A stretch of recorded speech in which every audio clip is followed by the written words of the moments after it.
An oath. There was a pledge made by Alfred to Thomas and Martha Wayne, should anything happen to them. What he didn't realise, though, that he was going to be made a legal guardian. So he didn't actually sign up for that kind of element of the boy's upbringing and well-being to actually become a father figure as well as a valet. So it's a very sort of tenuous situation to be in a very early stage of a boy's traumatic stress, basically, after losing both of his parents. He has absolutely no parenting skills whatsoever. So how would he know in many respects? Right. So it is a sort of a tenuous situation, position to be put in from a man from a military background to find himself looking after a kid, but all he can do is sort of. Do you want me to hold that for you? No, I got it. I'm worried about you. Yeah, so it is a bizarre relationship, and the great thing is working with, of course, the irritatingly fabulous David Mazouz, who's one of the greatest actors I've ever worked with. He's a consummate professional and just such a lovely boy, is that we shoot chronologically. So I think that you can sometimes sort of hear some little frustration from some of the sort of Batman critiques about our relationship being spiky and rocky at the moment. But things grow, and like with any teenager or any young person, you have to find a way into their soul and their understanding and what they like in the world and what interests them.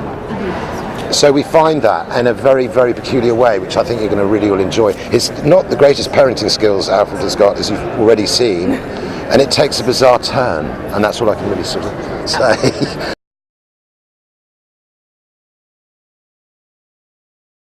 The most important thing is something that Bruno and Danny and myself we talked about was real honesty. The thing is, I've been cast as the common man in many respects. I think that's something that has been realised before by brilliant Michael Gopp. Well, not so much Michael Gopp, but Sir Michael Caine.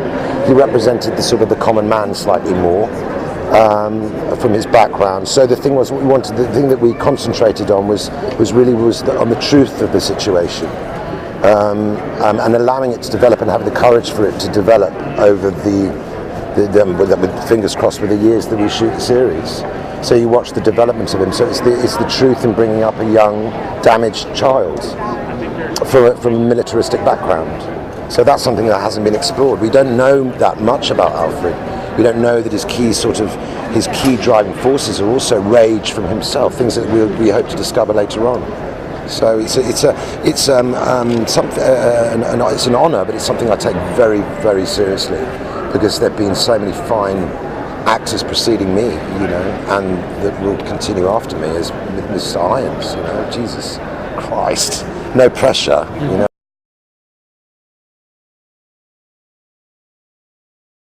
We talk a lot about our relationship because it's really important for Ben's character, I think, to have Barbara.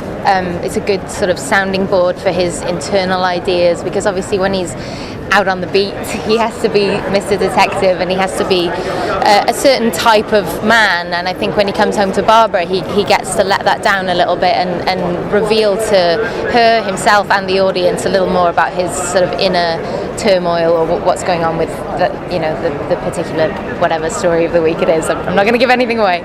So yeah, I think that their balance and what we create with those two characters is really important.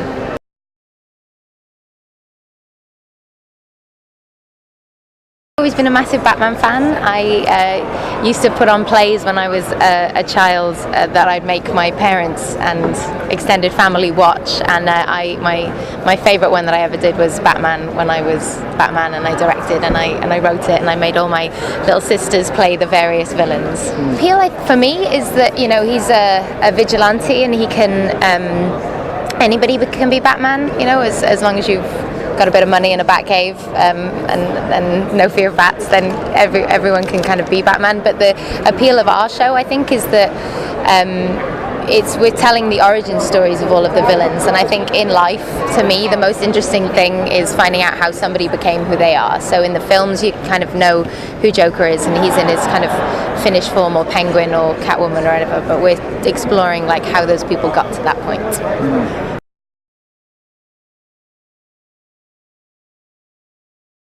I think they both have secrets that they're hiding from each other, and as we all know, if you hide secrets in relationships, eventually those secrets will kind of wear you down. So I think they are both going through a lot at present in their life. Barbara's got a lot of history, Montoya's part of that history, and as we go through this series, we sort of see that those hidden depths clash with each other with their relationship, and it kind of rips them apart, but you never know where it's going to go.